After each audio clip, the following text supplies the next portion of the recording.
Hello my potatoes. So today we're going to be going over how I somehow did over 8 figures in revenue for my clients and myself with my ad copy. And I even realized I really did it, so it's kind of funny. Like, I didn't even know what ad copy was, and I already had done 5 figures in sales by then, right? So it's kind of a catch-22 with ad copy. This is like a disclaimer for you guys learning ad copy right now. It's gonna mess with your speaking, and it's gonna mess with like your language stuff. So it's gonna make you really sloppy for like a little while until things kind of click in. And that's why you have so many like newbies that get so lucky with like their campaigns, their beginning campaigns, because they're not overthinking. They don't know the depths and all these complexities and like all the different avatars, different like life hooks and all this stuff that people would use in their copy, and it doesn't slow them down, right? They just think of one thing and then boom, they just double down on it and it just works. And that's kind of the theme of copy, is simplicity scales, right? So let's get right into it. Let's get into the structure. The structure is a 3-part thing, which is a hook, a problem, and a call to action. This literally has been working since I started in marketing, all the way back in like 2012, 2011. And I got into e-com around 2015. Literally the same structure that everybody talks about. That's why I never really learned copy until like recently, where I'm like starting to learn a little bit more to get more structure to it, to make it more replicable. See what I mean? It just messes with you, bro. And you don't have to complicate things, right? So another big part is like why you want to keep it simple is because a lot of people are trying to do too much with their copy. The whole point of copy is, dude, you just get them to take one step, the next step. A lot of, like, when we go over the live examples, because this is like the 5th time I'm re-recording this video, we're gonna notice that a lot of people are doing a lot of things like objection handling before we even get to the product, right? They're just kind of asking you to marry you before they even introduce themselves. And it's so bizarre, because like once you start learning copy and you see it, it's like, bro, it's like a night and day difference, where you're just like, these guys are potatoes are everywhere, bro. It's just everywhere. It's like an epidemic. And the thing with that is that because we're not just competing with each other, we're competing with Mr. Beast, right? If you just one scroll and there's like a whole new video of like, you know, who knows what's out there on the internet. So the whole point of keeping it simple is you just want them to get to your website, and then you can kind of handle the other stuff, right? So you really want to focus on just getting them to your website and just keeping it simple and not overwhelming them and like triggering their logic side of their brain, right? So let's do an example. So let's say we're doing a back pain product, right? So first you want to figure out what it is that you want your customers to know. So you want the ad to get people who actually have the back pain, people that are actually going to potentially buy your product. Then tell them that the product actually works, because you know, a lot of people that have issues, they've likely tried something and stuff wasn't really working for them, right? So they're kind of skeptical and all that jazz, and you want to figure out a way to kind of separate yourself from like other people, right? So this list can get pretty long, but for the sake of the video, we're going to keep it nice and simple. And then again, the focus here, get them to click the link, get them to go to your website, essentially, is this part. And then increasing urgency, especially when people are kind of tuned out when they're scrolling. You want to give them a reason to just go to the next step and like remember why they're kind of doing that, right? So let's do an actual ad copy example. So this is the hook. Isn't it super annoying how sometimes just going up the stairs can ruin the day, right? If you're old, if you don't take care of yourself or stretch enough, you might have a day where you're just kind of doing something and just something just hurts out of like nowhere, right? So this is kind of what it's indirectly calling out, and it's like a hook. It's like a really passive hook. It doesn't have to be too aggressive, and this is just something I just threw together. You can kind of play around with this. And then, well, luckily these new heating pads have our customers jumping with joy because they notice a sharp decrease in any back issues. Again, very simple. And look at the wording here. These new heating pads have our customers jumping with joy. People with back pain are gonna be terrified of jumping and doing, you know, sudden movements. Like if I ask my mom to jump on the trampoline with me, she's gonna be terrified. She's like, I'm gonna break my back, right? So it's putting an image in their head that they're actually jumping, they're able to jump again, right? And then the next one is a sharp decrease. People notice pains when it's like a sharp pain in the back or like a sharp pain somewhere, right? It's like an alarm going off in their soul, right? So we're using the same emotional trigger and we're converting that negative emotion into a positive emotion. Literally alchemy of emotions. And then the call to action to celebrate the massive success we've decided to do a 25% off sale, and then the urgency for the next 50 orders. And actually like stick with that instead of just making that your offer and like the next 500 people get that offer, because you want to be in alignment with what you're saying, right? Because it kind of causes distrust, because if somebody finds out they're like order number 500 something, especially when they get their little receipt and the Shopify orders is like, you have your order, because like each Shopify order starts with like 1,000, right? So most people, like non-ecom people, don't know that. So they're gonna be like, oh, like I'm like the 5,000th order and I somehow still have the sale. So it makes it shady. And then the other part is, it's just conditioning, right? If you're building an actual brand, you want to condition your people to build actual urgencies. That's why like fashion brands, like the ones that like do really well, are doing limited drops and they actually follow what they're saying. So it builds actual urgency and it's like an actual incentive and it's real, not just some BS. Because the more BS stuff you do, the more BS stuff the customer is gonna be like, oh, he's just another BS store selling you BS, right? This is on a high scale.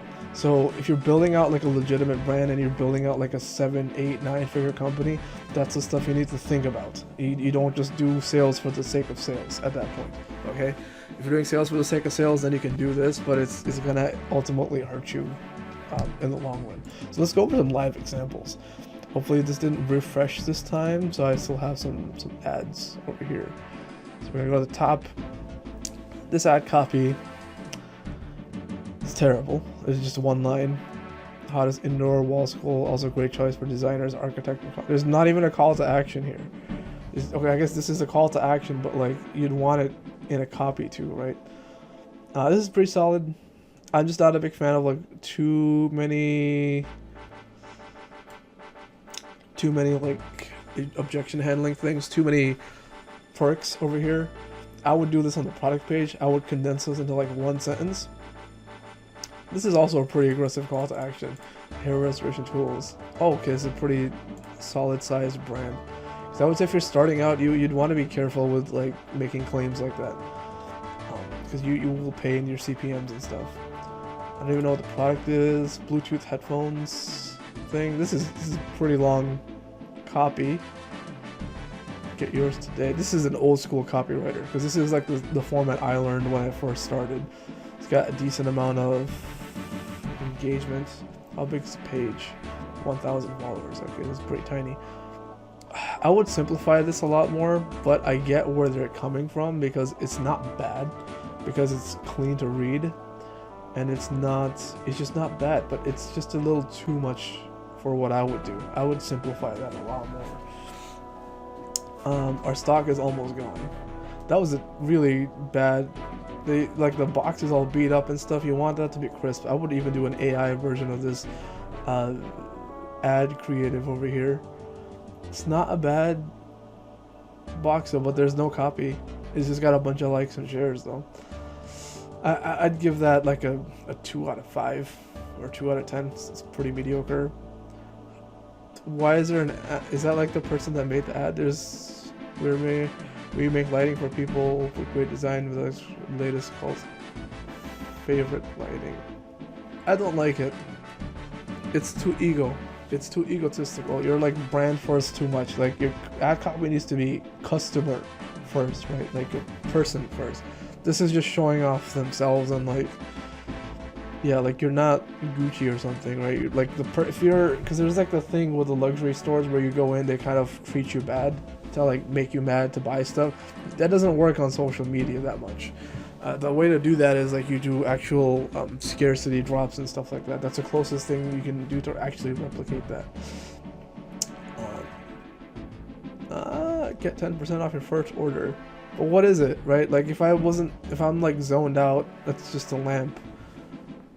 Yeah, like why would I want to buy this lamp? Because it looks nice, I guess. 10% off your first order. I don't know. I don't like it. It's pretty bad.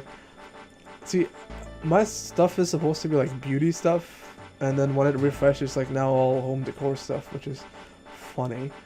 Outdoor solar lighting shop now. Like, you see what I mean? Like, they just, if they get like a sale or two, they're just probably just scaling with the funds that they make.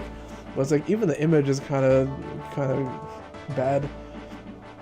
Lighting perfected, location free, worldwide shipping. It's got a bunch of likes and stuff, but this could be so much better, right? Like, that's probably why the conversion rates are probably not great. Creative lighting with these giant balls. Get now, buy and I get 50% off. This isn't bad. This isn't not bad at all. This is probably solid. I would have a link for the product over here, and I would try to simplify this, because again, this is doing like, it's getting too into the features.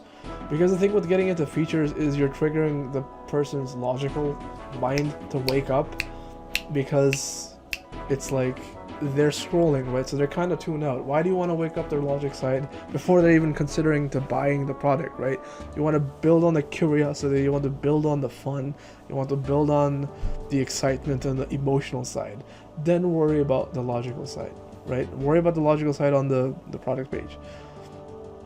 2-year warranty, free worldwide delivery, and from your room with Womo. Go the perfect blend, monitor aesthetic. It's a pretty decent looking thing, but there's not even a call to action. Bad. I'm just gonna say good or bad now. Buy one, want more. Terrible. Absolute garbage. Use code bad. I don't even want to read the rest of it. Creative moonlighting, wall lighting, free returns. Buy 3 more for 15% off. There's not even a call. I mean, that's not really a call to action. It's just an offer. New customer for 20% off discount. This is this person probably even. Do they speak English, dude? There's like 3 different offers happening over here. I didn't even read the full thing because it's just no. Do they have like, okay? They don't even have too much engagement there, so it's yeah. Okay, so I've got to share this. I recently upgraded my old desk lamp to this bad boy, and wow. Some more features. I never thought I'd read about a lamp here. So this is basically a testimonial thing, but the issue with this is that this is an ad testimonial. Like, this is too try-hard for a testimonial ad. It's too long, and this is too much work that like broke this out, right? So this is like an indecisive testimonial ad. It might even have decent engagement, but like you could do this. You can do a way better job with that. Let's see. Okay, you gotta be careful with saying this type of stuff, bro, because you can get in trouble, and there's just people doing this. What just happened? That's kind of the downside with this app. It's like really buggy.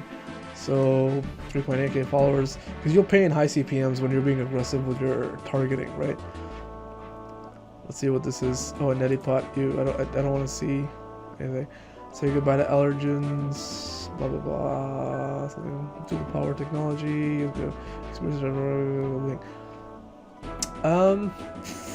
It seems to be like a template.